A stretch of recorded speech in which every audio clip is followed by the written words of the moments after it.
दोस्तों इस वीडियो में आपको जानकारी देने वाला हूं। अगर आपने किसी कारणवश गलतवश आपने किसी दूसरे व्यक्ति के अकाउंट में पैसा भेज दिया, किसी दूसरे व्यक्ति की यूपीआई आईडी पर आपने पैसा भेज दिया, चाहे आपने गूगल पे से भेजा होगा या फिर पेटीएम से या फिर यहाँ पे आप फोन पे एप्लीकेशन के माध्यम से भेजा होगा या फिर किसी दूसरे प्लेटफॉर्म के माध्यम से आपने किसी दूसरे व्यक्ति के अकाउंट में पैसा भेज दिया, किसी दूसरे व्यक्ति की यूपीआई आईडी पे पैसा आपने भेज दिया है और जो भी आपका पैसा भेजा हुआ, जो भी आपका पैसा अकाउंट से कटा हुआ है, उस पैसा को आप रिफंड लेना चाहते हैं तो इस वीडियो में आपको सबसे लेटेस्ट और सबसे नया तरीका मैं आपको बताने वाला हूं। किस प्रकार से पैसा को रिफंड लेने के लिए एम्पायर सर्वर पर जाकर के वहां पे कंप्लेंट किस प्रकार से दर्ज किया जाता है, इसका कंप्लीट प्रोसेस मैं आपको इस वीडियो में बताने वाला हूं। जब आपका कंप्लेंट दर्ज हो जाता है उसके बाद 24 से 48 घंटे के अंदर में जो भी आपका पैसा होगा वो आपका बैंक अकाउंट में रिटर्न कर दिया जाएगा, रिफंड कर दिया जाएगा। तो चलिए कंप्लीट प्रोसेस इस वीडियो में आपको बताऊंगा। चलिए वीडियो शुरू करते हैं। वीडियो अगर आपको अच्छा लगे तो वीडियो को लाइक करना है, साथ ही साथ अगर आप चैनल पर नए होंगे तो चैनल को भी आपको सब्सक्राइब कर लेना है। इसके लिए सबसे पहले आप अपने फोन, लैपटॉप, कंप्यूटर में कोई भी ब्राउजर होगा उससे आपको ओपन करना है। देन आपको सर्च बार पर क्लिक करना है और यहाँ पे आपको टाइप करना है एनपीसीआई। देन आपको सर्च करना है। तो जैसे यहाँ पे एनपीसीआई टाइप करके सर्च कीजिएगा उसके बाद सबसे ऊपर में जो भी एनपीसीआई का ऑप्शन वेबसाइट होता है सबसे ऊपर में ही नजर आता होगा। तो आपको पहला ही वेबसाइट, पहला ही लिंक पे आपको क्लिक करना है। तो जैसे इस पर क्लिक करते हैं उसको जो भी एनपीसीआई का ऑप्शन पेज होता है वो यहाँ पे खुलकर आ जाता है। अब इस पेज के माध्यम से आप काफी सारा काम कर सकते हैं, लेकिन फिलहाल तो आपका जो भी पेमेंट वगैरह था वो आपने किसी दूसरे बैंक अकाउंट में आप भेज दिया गलती से, उसका कंप्लेंट आपको दर्ज करना है ताकि जो भी आपका पैसा दूसरे बैंक अकाउंट में गया है वो रिटर्न आ सके। उसके लिए यहीं पे देखिए एक ऑप्शन मिल जाता है कंज्यूमर का। देखिए मैं हाईलाइट कर रहा हूं, अगर आप मोबाइल फोन में भी ओपन किए होंगे तो सेम प्रोसेस आपको करना है। वहां पे कंज्यूमर का ऑप्शन मिलेगा, उस पर आपको क्लिक करना है। ठीक है, जैसे इस पर क्लिक कीजिएगा तो यहाँ पे नीचे देखिए काफी सारा ऑप्शन है, लेकिन पहला ही ऑप्शन मिल जाता है यूपीआई कंप्लेंट का, तो इस पर आपको क्लिक करना है। तो जैसे इस पर क्लिक करेंगे तो यहाँ पे देखिए यूपीआई संबंधी काफी सारा काम होता है। ठीक है, तो यहाँ पे देखिए नीचे आपको स्क्रॉल करते हुए आना है। जब नीचे आएगा तो यहाँ पे देखिए कंप्लेंट के नीचे आएगा ट्रांजेक्शन का, पिन का, अकाउंट रिलेटेड है,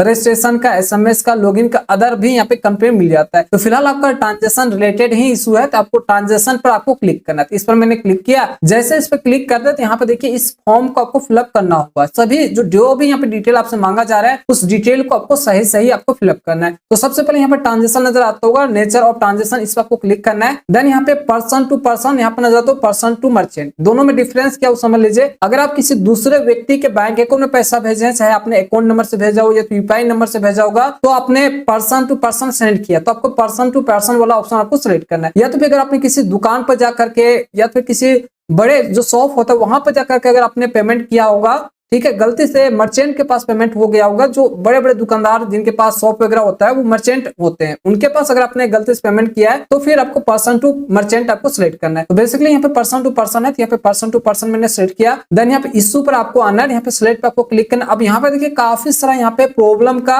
जो होता है उससे सिलेक्ट करना होता है। तो बेसिकली आपने दूसरे अकाउंट में गलती से आपने पैसा ट्रांसफर किया है, यहीं पे देखिए तीसरा ऑप्शन मिल जाएगा incorrectly transfer to another account. यहाँ पे ध्यान से समझिए, इसी ऑप्शन को आपको सिलेक्ट करना है। आपने गलती से दूसरे अकाउंट में पैसा ट्रांसफर किया है तो वही सेक्शन यहाँ पे मिल जाता है incorrectly transfer to another account, इस ऑप्शन को आपको सिलेक्ट करना है। देन यहाँ पे कमेंट में आकर के अपने मन के अनुसार जो भी आपके पास प्रॉब्लम होगा उसे आप इस कमेंट बॉक्स में फिलअप कर सकते हैं। ठीक है, 500 कैरेक्टर में आप यहाँ पे फिलअप कीजिएगा। डिटेल में बता दीजिए कि मैं दूसरे व्यक्ति के अकाउंट में पैसा भेज रहा था लेकिन गलती से दूसरे के अकाउंट में चला गया, वो डिटेल यहाँ पे बता दीजिए। जो दूसरे अकाउंट में जो गया उसका भी यहाँ पे डिटेल और भी मेंशन कर सकते हैं। उसके बाद ट्रांजेक्शन आईडी यहाँ पे फिलअप करना होता है। ध्यान से समझिएगा, यहाँ पे ट्रांजेक्शन आईडी कहाँ पे होता है, कहाँ पे मेंशन होता है। जैसे अगर आपने गूगल पे से या फिर फोन पे से या फिर पेटीएम के माध्यम से किसी दूसरे व्यक्ति के पास पैसा भेजा होगा, चाहे आप अकाउंट नंबर के माध्यम से या फिर यूपीआई नंबर के माध्यम से या फिर स्कैन करके भी अगर आपने पैसा भेजा होगा तो उसका एक ट्रांजेक्शन आईडी जनरेट होता है, उस नंबर को यहाँ पे आपको फिलअप करना होगा। जैसे कि मैं आपको स्क्रीन पर दिखा रहा हूँ, स्क्रीनशॉट में दिखा दे रहा हूँ,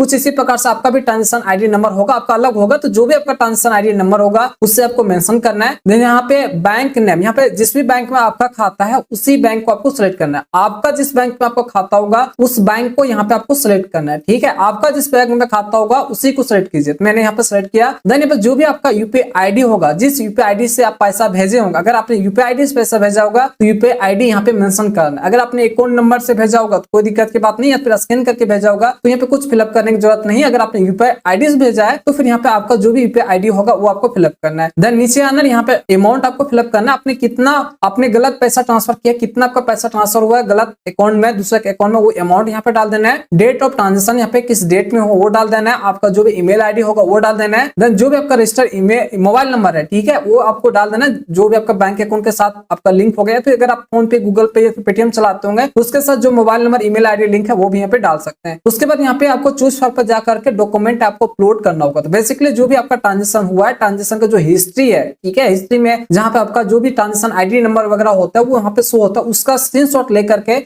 यहाँ पे आपको अपलोड करना है। ठीक है, सभी चीजों को आपको सही सही डिटेल फिलअप करना है। सभी चीजों को फिलअप करने के बाद नीचे देखिए यहाँ पे सबमिट का ऑप्शन है, तो आपको सबमिट पर क्लिक करना है। जैसे सबमिट पर क्लिक करते हैं उसके बाद जो भी आपका रिक्वेस्ट होता है वो सक्सेसफुली यहाँ से आपका सबमिट हो जाएगा, रजिस्टर हो जाएगा। उसके बाद 24 से 48 घंटा आपको वेट करना है। उसके बाद जो भी आपका अमाउंट होता है वो आपका डायरेक्टली आपके बैंक अकाउंट में सेटलमेंट कर दिया जाएगा। ठीक है, और एक और काम कर लेना है, जैसे कि अगर आपका कोई भी बैंक में खाता होगा, जैसे कि एसबीआई बैंक में आपका खाता होगा या तो बैंक ऑफ इंडिया में होगा या फिर पीएनबी में होगा, जिस भी बैंक में आपका खाता होगा, तो उस बैंक का कस्टमर केयर नंबर होता है, उस कस्टमर केयर नंबर पे जाकर के आपको एक कंप्लेन दर्ज कर लेना है। बैंक की तरफ से भी आपको कंप्लेन दर्ज करवाना है। ये तो एमपीसीआई के द्वारा हुआ, एमपीसीआई तो आपको सॉल्व कर ही देगा। अगर यहाँ से नहीं होता है तो जिस भी बैंक में आपका खाता होगा उस बैंक का जो कस्टमर केयर नंबर होता है उस पर कॉल करके आपको वहां से भी कंप्लेन दर्ज करना है, कंप्लेन रजिस्टर करना है। तो वहां से भी जो सॉल्यूशन होगा वो आपको प्रोवाइड कर दिया जाएगा। तो आशा करते हैं वीडियो अगर आपको अच्छा लगा तो वीडियो को लाइक और चैनल पर नए होंगे चैनल को आपको सब्सक्राइब करना है।